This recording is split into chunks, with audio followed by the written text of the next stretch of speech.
How's it going, guys? So before I start this video, in case you're new here, I'd just like to give you a little background. So I bought this 2014 Ford F150 EcoBoost behind me here with only 65,000 miles. It's pretty beat up. The motor just doesn't work at all. It looks like it hasn't had an oil change for 20 to 30,000 miles. It's making a clanking noise, sounds like a rod. Pretty much, in the last few videos, we've pulled the engine. As you can see, we now have it on an engine stand. And in today's video, we're going to be disassembling the motor, figuring out why exactly it failed, and then what the next steps are, whether we're going to be buying a long block, a short block, or whether this engine is repairable. So let's dive right into it.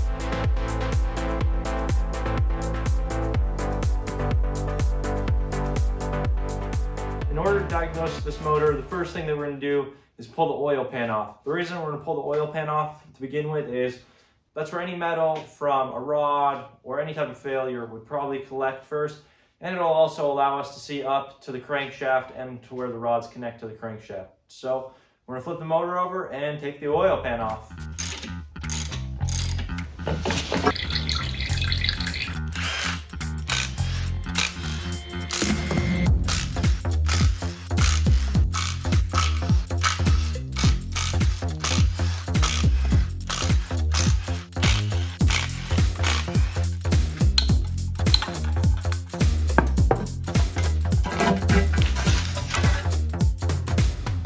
Oh my God.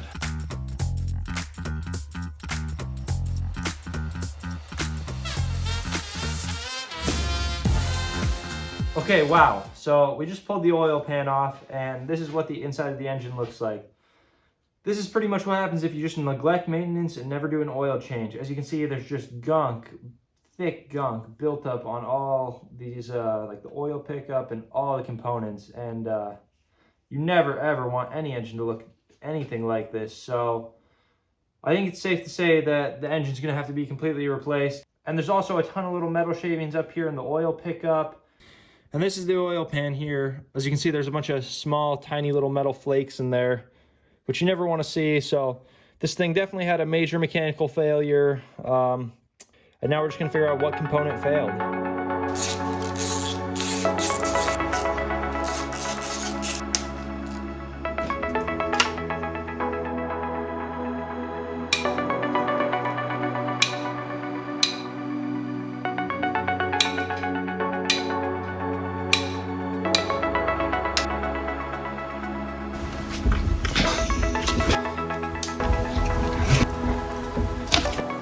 We have the oil pan off, we have the oil pickup off, the oil baffle off, and I went through, spun the engine, I felt each rod, and all the rods actually feel like they're still connected, they feel solid.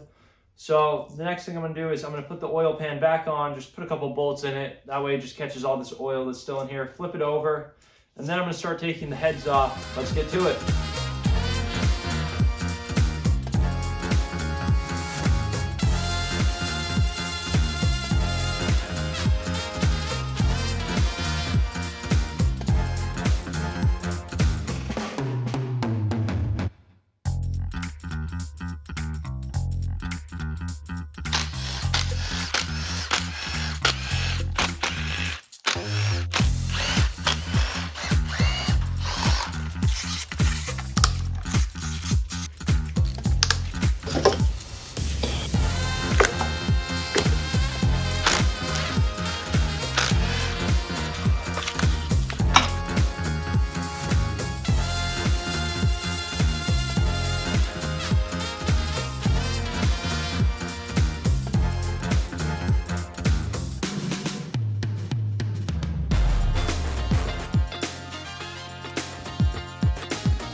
All right, so we just pulled the passenger valve cover here, and wow, I thought it couldn't get any worse from the oil pan, but it definitely can. As you can tell, there's just oil buildup of just gunk on everything. It's just chunky. It's by far the worst engine I've ever seen. As you can tell, it just comes right off in just these chunks. It's absolutely terrible. And then I found a spring right here, and I've also found a couple other pieces of metal. I don't exactly know where they've come from, but I'm going to keep figuring it out and trying to see what happened here to cause the engine to go wrong. Obviously, we know kind of what happened, but I want to figure out which component precisely failed. So we're going to keep digging into it.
All right, so what you guys just saw me do is I did a leak down test on every single cylinder, just so I know kind of what to look for, which cylinders are underperforming, which pretty much how a leak down test works is this gauge measures the air coming from the air compressor, that pressure. Then this gauge right here measures how much air the cylinder is holding. And on this piece of cardboard here, I noted which cylinders held air. So cylinder 2 and cylinder 4 right here are the only ones that held any reasonable compression. Every other cylinder completely failed, didn't hold any air at all. So we're now going to be removing the front timing cover, all these accessories up here, and then taking the timing chain off, pulling the cams, and then we're going to pull the heads and inspect the valves and inspect the pistons. Let's get into it.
Okay guys, so this is something I just discovered. I took the turbos off. So this turbo came off the driver's side. As you can see, I'm spinning the turbine from the back. Spins nice and free. Doesn't have really any shaft play. Then if we take a look here, this is the turbo that came off the passenger side. I'm trying to spin it right now from the back, and I'll show you from the front. But man, this turbo is completely locked up. It's solid. What I think probably happened to that turbo down there is the oil feed for it got blocked. As you can tell, there's so much chunky oil, just clumps of it on this engine. It blocked the oil feed for this turbo, and then that turbo pretty much just welded itself together. So it's a bummer. That's going to need to be replaced. But let's get to finish disassembling this motor. Now what we're going to be doing is removing the timing chain here, so that way we can take the camshafts out of each head, which will give us access to the head bolts. So let's remove these timing chains.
So, as you guys can obviously tell, we have the engine here all ripped down.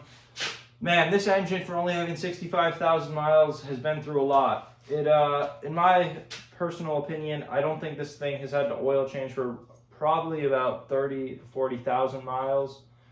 The oil has just become super thick and goopy, which led to this engine's failure. So what I found with this engine are, first I found a couple metal pieces in the oil pan, some springs, and I found a couple other pieces of metal just throughout the engine, which turned out to be for the exhaust cam sprocket for the passenger side head here, which pretty much led to that exhaust cam not working. And then another issue that I found due to the lack of maintenance on this engine was the oil feed line for the passenger side turbo as well was clogged, and that turbo seized up and pretty much welded itself together. So if there's one lesson that you can learn from this, make sure you do regular oil changes on your engine. The previous owner didn't do any maintenance to this truck for a very long time, and it led to this engine's failure, which would be completely preventable if they had just taken better care of the motor. So as a lesson for all of you watching, make sure you do regular oil changes on your vehicle.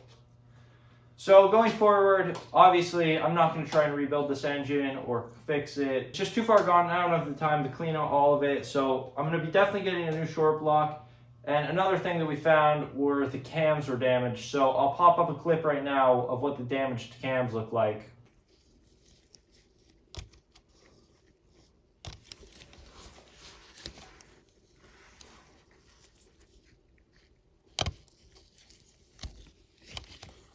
So as you can tell, those cams are super scored. So I'm basically in the market for a whole new engine for this truck. So in the next video, hopefully we'll have a new engine, or maybe we'll be cleaning parts. But thanks for watching. Please like and subscribe and stay tuned for more.